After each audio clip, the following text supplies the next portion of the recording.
बिस्मिल्लाहिर्रहमानिर्रहीम। Welcome to Freeha kitchen. तो आज हम बनाने जा रहे हैं बहुत ही टेस्टी और डिलीशियस आलू की कतलियाँ। तो जो लोग आलू खाना पसंद नहीं करते हैं, अगर आप इस तरीके से बनाकर उन्हें आलू की कतलियाँ खिलाएंगी तो इंशाल्लाह उन्हें भी पसंद आएंगे। हाफ़ टी स्पून हमें ज़ीरा चाहिएगा, हाफ़ टी स्पून ही ड्राई ली है, 1 टीस्पून हमने पिसी हुई काली मिर्चें ली हैं, 1 टीस्पून हमने कुटी हुई मिर्चें ली हैं, हाफ़ टी स्पून नमक, 2 टेबलस्पून हमने टमाटो केचप ये ली है।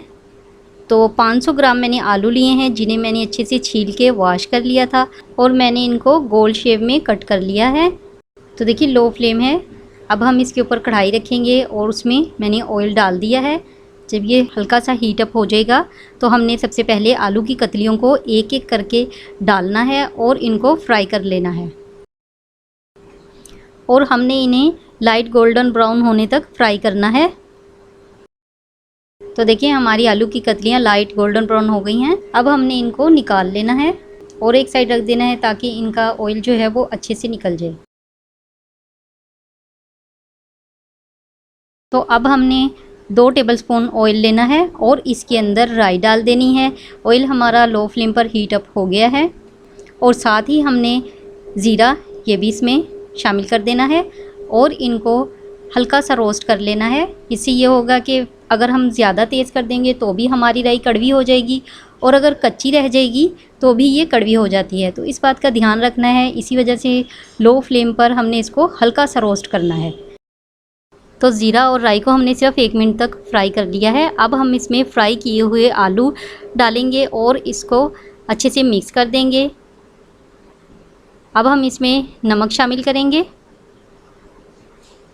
और नमक के साथ भी इसको अच्छे से मिक्स कर देंगे।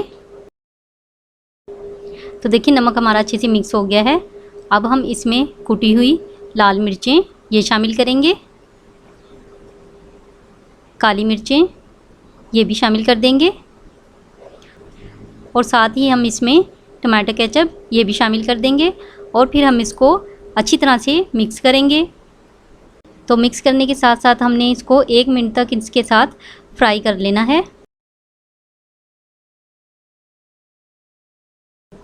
तकरीबन हाफ़ कप के करीब हमें हरा धनिया चाहिएगा। तो हरे धनिया को हमने बारीक चॉप कर लिया है। अब हम इसको आलू की कतलियों के ऊपर डाल देंगे और इसको अच्छे से मिक्स कर देंगे। तो हमारी आलू की कतलियाँ बनके तैयार हो गई हैं। इसको ज़्यादा वक्त भी नहीं लगा, बहुत जल्दी से बनके तैयार हो जाती हैं और बहुत ही टेस्टी बनी है। आप इस रेसिपी को एक बार ज़रूर ट्राई कीजिएगा।